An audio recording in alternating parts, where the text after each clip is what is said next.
Hey everyone, I basically want to come and do another short video showing you all exactly what I displayed to my class, the Punnett square. Before I get into that, it needs to be first understood that the oldest individual to ever be found on the face of the earth was a woman given the name of Lucy, who was African. She was found in South Africa. This literally ended all arguments that anyone on the face of the earth did not come from African people. That means that African people are the father and the mother of the entire universe.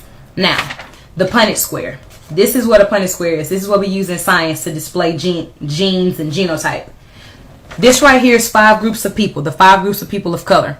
You have the black, who is the African, the brown, who is considered the Middle Eastern, the red, who is considered the Native American or the Latin. You have the yellow, who's considered the Asian, and the white, who's considered the European, just to keep it simple.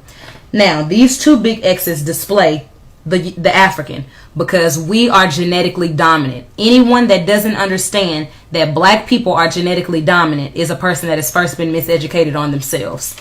We've been taught to think that we're inferior, but the science behind it is all black people are genetically dominant.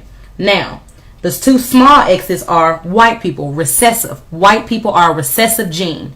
That means that when they have children with a black man or a black woman, all of the children will have the recessive allele masked by the dominant allele. So when you look at Thandie Newton from Norbit, she has a British father and a Nigerian mother, but she still displays blackness because blackness is dominant. When you look at Barack Obama, who has a Kenyan father and a white mother, he will still be black because black is the masker of his white. It's literally dominant. The same thing goes for Tiger Woods. So literally, anytime a black has a child with the brown, the child is now black. Black has a child with the red, the child is black. Yellow, white, the exact same thing. This is where racism comes in.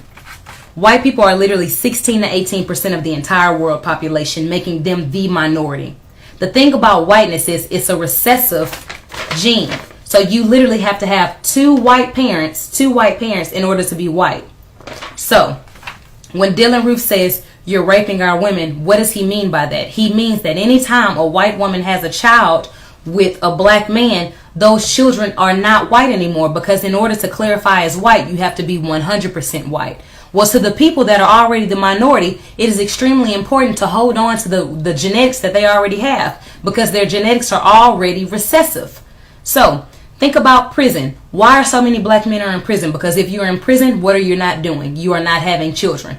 Why does it seem so many black American men are turning homosexual? So many black women are lesbians. Because if you are lesbian homosexual, you are not what? You are not procreating your race. The basis of racism is white people understanding that if we do not kill black people at all times, that they will eventually kill us. So when you look at black men being pulled over by oftentimes European police officers, shot and killed for no reason, is because they subconsciously understand that if I do not kill him, that he's going to kill my children with his genetics. Racism is not simply somebody hating you because, you got this fly car, or because they don't want to see you do well. White people do not want to go extinct.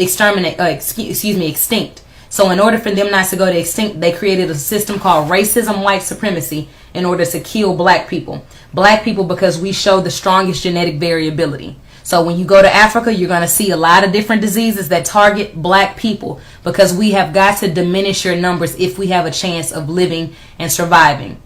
This is the reality of racism. So we've been taught to hate our skin. We've been taught to hate our lips. We've been taught to hate our wide noses. We've been taught to hate everything about blackness, because really we're dominantly strong. Think about Venus and Serena Williams dominating in tennis. Think about Tiger Woods dominating in golf. Think about all of the amazing, basketball players that have played in the NBA, amazing NFL players. The majority of those individuals, if not always, are people of African descent, are black people. That's not coincidental, because we are genetically strong. We are genetically stronger than any individual on the entire face of the earth, and the European knows that. So if he wants to live for the next 200 years and have blue-eyed, blonde-haired children, then that means, unfortunately, he has to kill us. Understand, overstand, wake up, love being black. Bye.